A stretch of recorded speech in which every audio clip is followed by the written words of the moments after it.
Bonsoir, heureux de vous retrouver pour ce numéro d'Afro Night. Ce livret n'a pas toujours été quelque chose de facile. Elle a décidé de le faire après avoir rencontré qui, dont elle nous parlera tout à l'heure. Elle a décidé de le faire à travers des chansons qui racontent un peu son parcours, ce qu'elle a vécu, les péripéties de sa vie, qu'elle a intitulé ainsi Péripétéa. C'est en grec. Pourquoi? Péripétéa parce que péripéties. Péripétéa parce que la vie est comme une scène de théâtre. Et en fait, cet album retrace ce changement brusque. Ce changement brusque, on en parlera. Lynn O, merci beaucoup d'être là et bienvenue à Afro Night.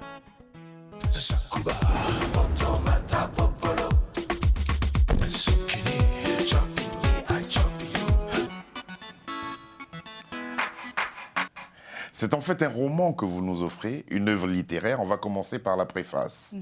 Et puis la préface que vous avez choisie, vous l'avez intitulée « Pas à pas ». Yes.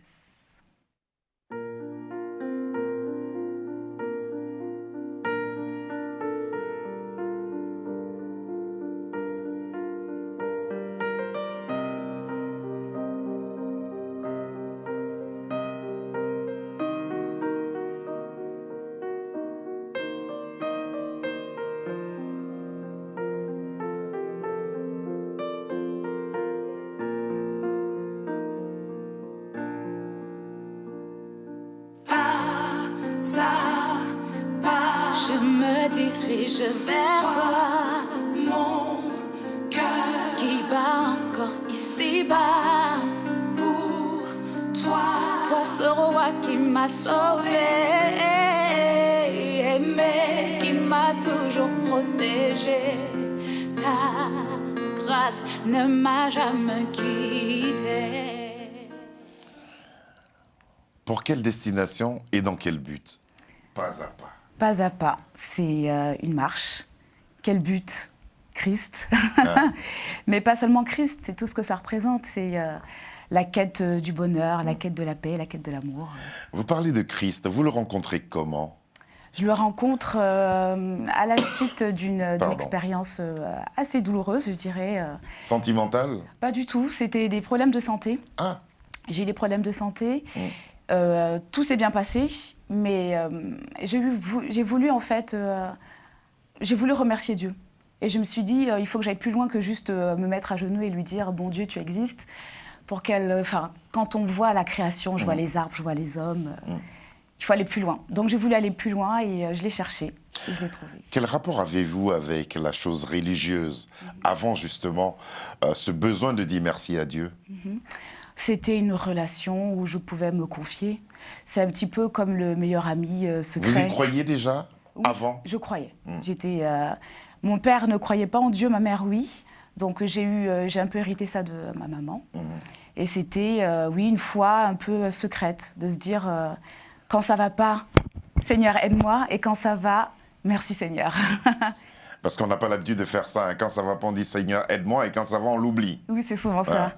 N'eût été cette maladie, c'est vraiment personnel, je ne vais pas pousser beaucoup plus que ça. N'eût été cette maladie, vous auriez éprouvé le besoin d'entrer en studio pour le remercier de cette façon?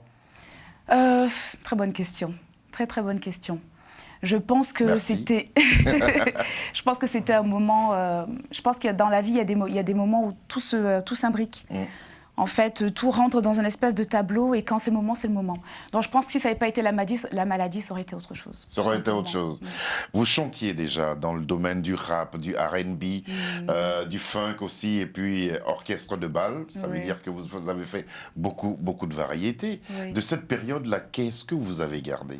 Oh là là, c'était fantastique. Fantastique. J'ai appris à peaufiner mon écriture grâce à tout l'environnement hip-hop, parce que le hip-hop, c'est tout ce qui est improvisation, écriture. Avec les balles, j'ai appris la scène. On a fait énormément de concerts avec 20 personnes ou des milliers de personnes. Et puis le R&B, ça a été une culture. Une culture qui m'a amenée petit à petit vers la soul et tout est lié. Hein, de toute et justement, façon. On va parler de la soul tout à l'heure. Mais dans ce parcours, à ce moment-là, il n'y avait pas encore ce besoin de remercier Dieu de cette façon. Pas encore, parce que je pense qu'il y a eu une espèce de maturité qui s'est faite en moi, comme un petit fruit qui mûrit. Oui. Il n'est pas complètement mûr, mais il arrive à une certaine maturité pour pouvoir Vous dire... pressentiez les choses sans vraiment y aller, et puis... En fait, je le vois dans les premières chansons que j'écrivais, il y avait une quête de quelque chose, il fallait des réponses. Et en fait, à un moment donné, j'ai réalisé qu'au-delà des réponses, si je vis, ce n'est pas par moi que je vis, en fait. Je pouvais mourir 10 fois, et je suis là. Et vous êtes là. Vous pourriez mourir 10 fois. Donc, pour revenir à ce parcours artistique, il y a des étapes de ce parcours que vous souhaitez oublier avec l'expérience que vous avez maintenant? Oublier, sincèrement, non. Non. Parce que ça fait la personne que je suis aujourd'hui. C'est mon histoire. Pas oublier, regretter? Non plus, hein, je ne regrette pas. Ça fait partie de l'histoire, tout simplement. Je pense qu'il y a des décisions qu'on fait parce qu'on se cherche. Il y a des choses qui doivent être travaillées. Il y a comme une espèce de cheminement interne qui doit se faire de toute façon. Et on arrive à parler. Je pense que c'est un peu comme dans un couple. C'est-à-dire que les premières relations, on ne sait pas trop comment communiquer, on est un petit peu maladroit. Et avec l'âge, on arrive à un peu mieux dire « je t'aime », par exemple. À mieux l'exprimer et à mieux aussi comprendre l'autre. Et je pense que c'est à peu près le même processus. À travers toi, ça c'est le prologue. Yes. Et puis l'épilogue, c'est Mood. Yes. On parlera de tout ça. Cadeau pour vous.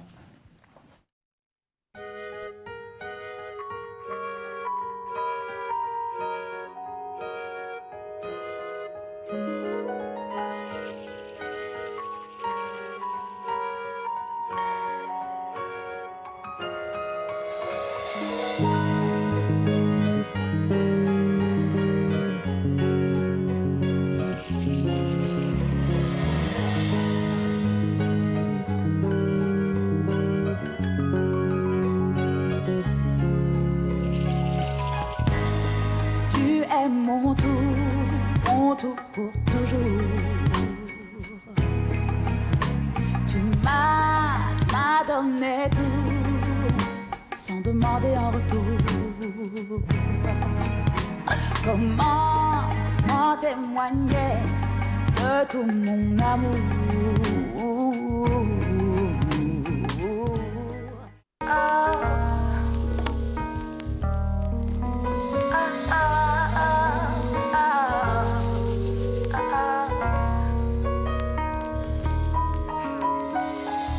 Bien assise dans mon fauteuil, je repense à ce coup de fil comme un clin d'œil du passé qui ressurgit comme un lion qui rugit. Il veut m'enlacer, mais pourquoi lui résister?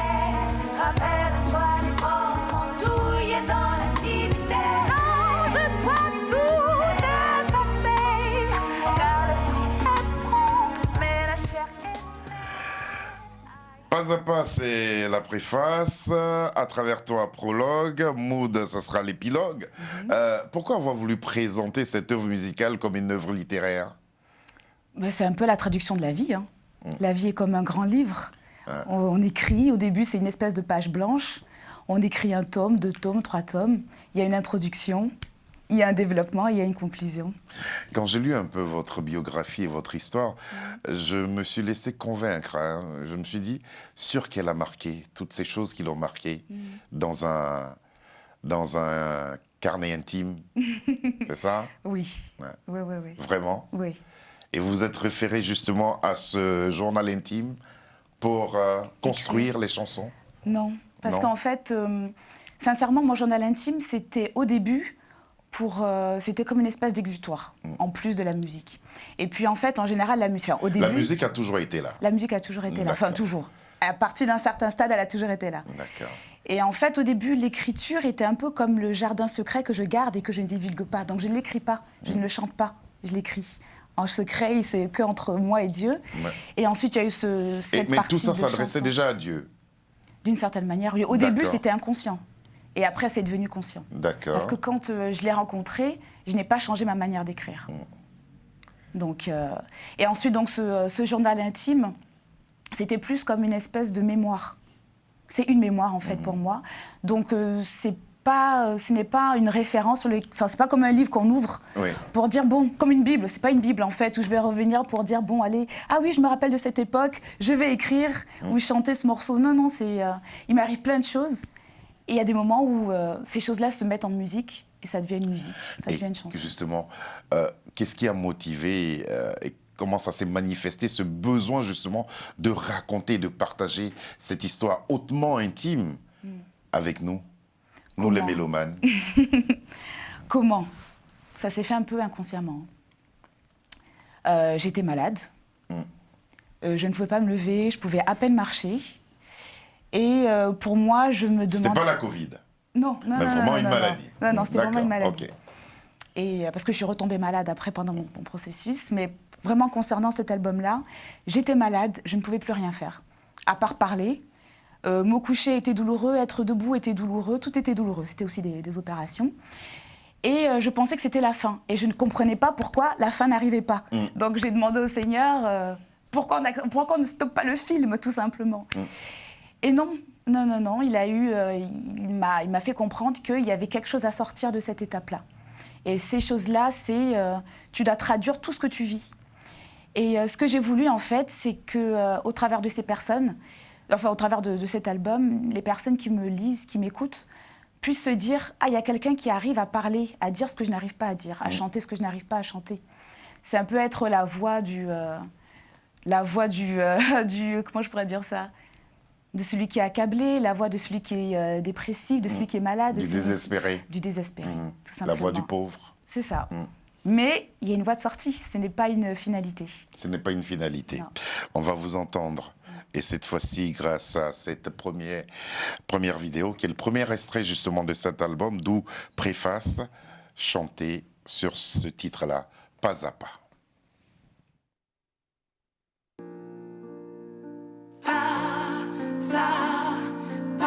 Je me dirige vers toi, mon cœur qui bat encore ici-bas pour toi.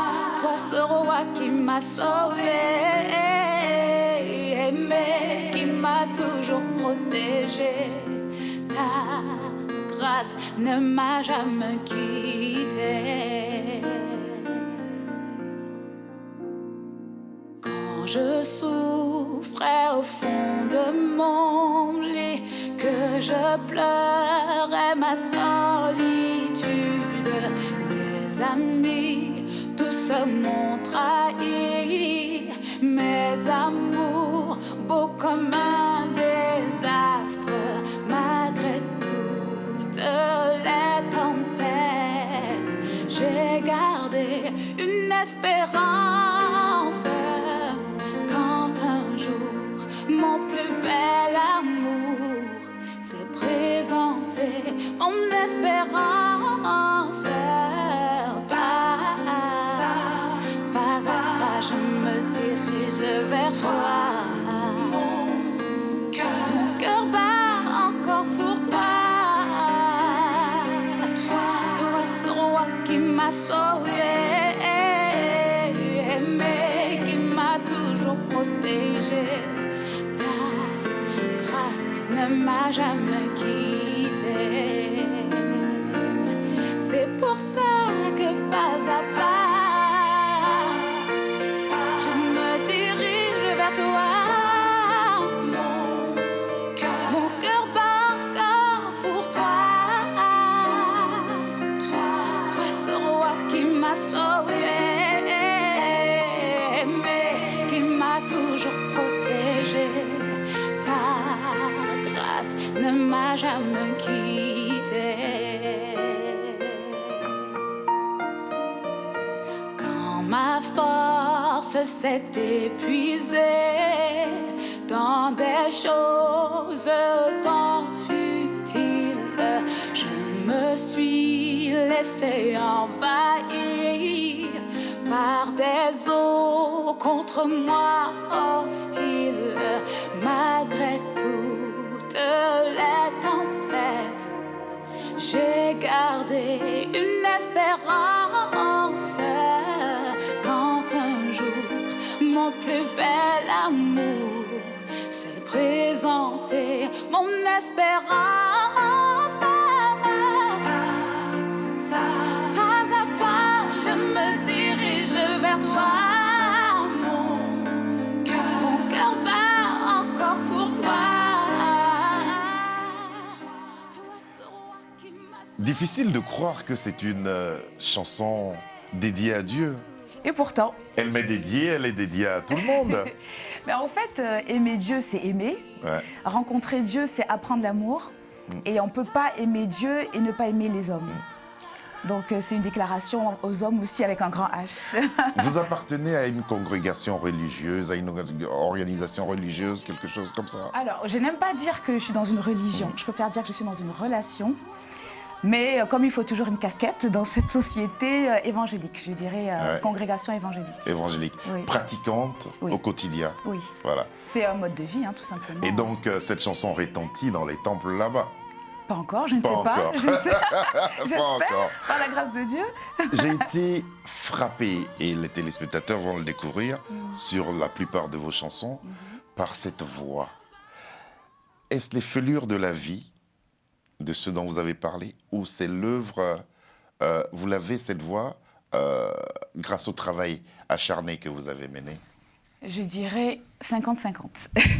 D'accord. 50, c'est-à-dire qu'au début, on travaille et on ne connaît pas sa voix. Il y a un livre que j'ai lu qui s'appelait « Trouver sa voix », avec un E. Non, « Trouver sa voix » avec un X, pardon. « Trouver sa voix » avec un X. Parce que je cherchais le chemin, là, moi. Non, « Trouver sa voix » avec un X. Et une fois que j'ai trouvé ma voix, j'ai découvert ce grain, en fait, que j'avais. Et ce grain est sincèrement dû aux fêlures de la vie. Aux fêlures de la vie, ouais. C'est vrai. Oui. C'est vrai. Et c'est ce qui vous a amené aussi à adopter la soul music, ce genre musical, qui est l'expression de tout ce qu'on peut... Sincèrement, c'est pas un choix, c'est juste qu'à un moment donné, on écrit, on chante et on sent qu'il y a une sensibilité par rapport à quelque chose. Et c'était la soul music.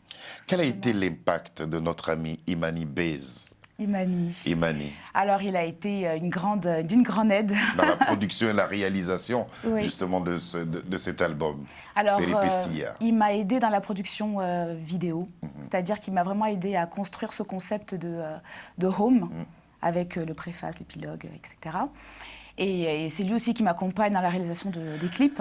Il n'a pas influé, fallait faire un peu de zouk et tout ça, non. Ça n'a pas compté. Non, en fait, c'est moi qui m'occupe de la production musicale et il s'occupe de la production Alors vidéo. justement, dans quelles conditions, avec quelle équipe? Avec Imani, évidemment. Avec quelle équipe vous avez réalisé cet album? Alors, l'équipe, je parlerai plus de musiciens. Ouais.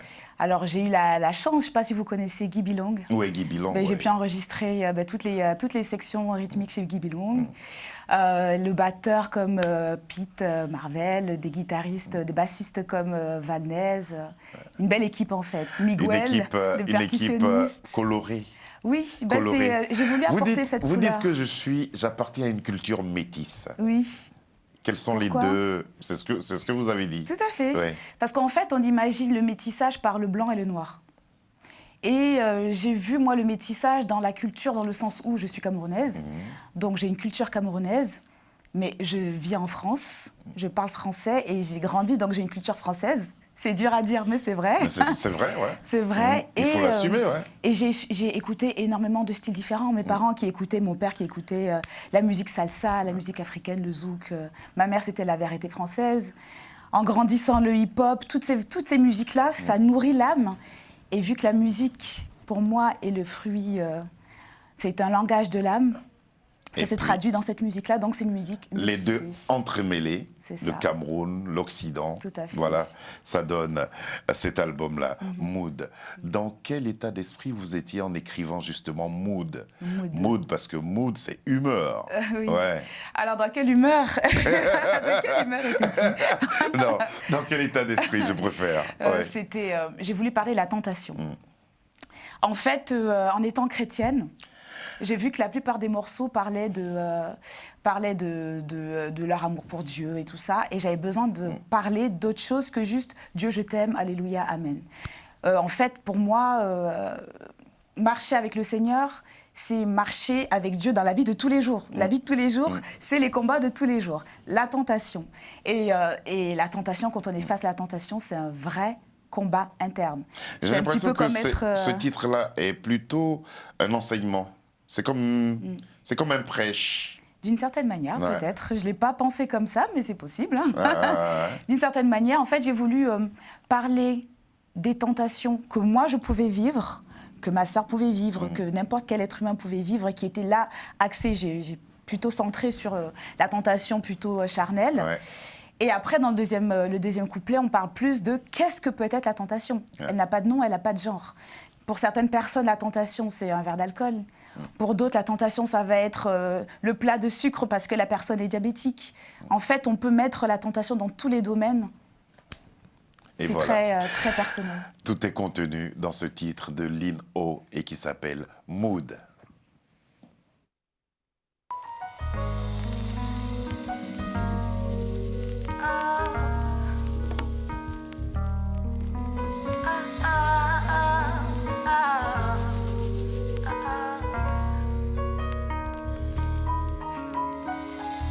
Bien assise dans mon fauteuil, je repense à ce coup de fil comme un clin d'œil du passé qui ressurgit comme un lion qui rugit.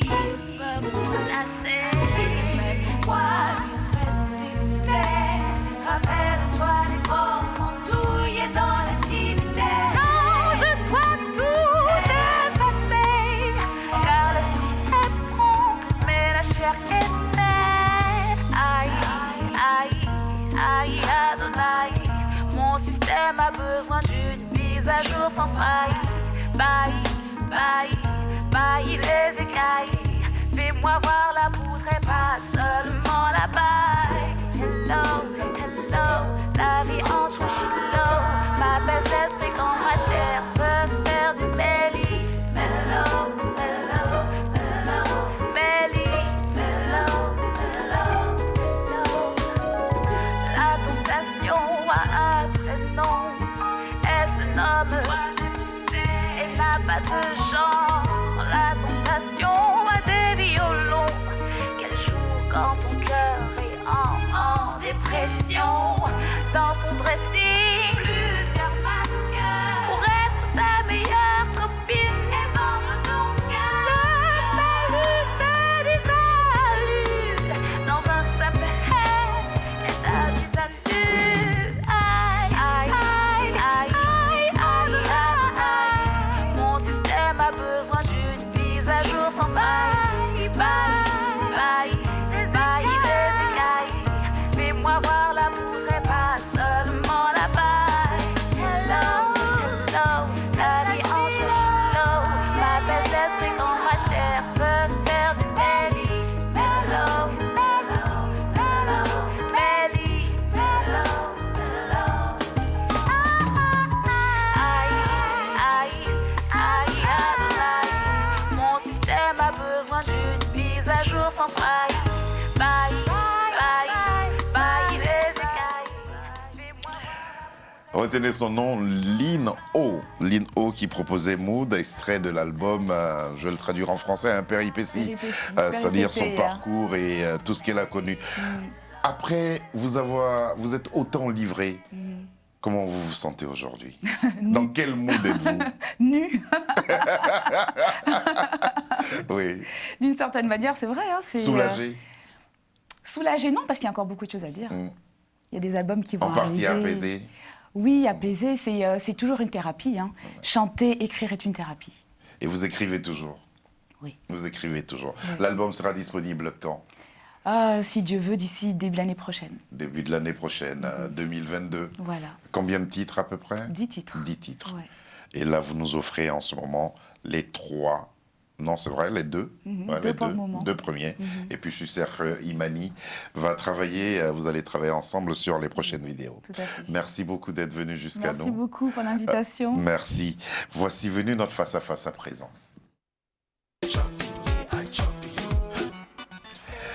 Lynn O, avez-vous déjà pleuré? J'aime bien, j'aime bien. Vous vous mettez carrément en face de moi. J'aime bien ça. J'aime bien ça. Avez-vous déjà pleuré à l'écoute d'une chanson ou d'une musique? Ah oui.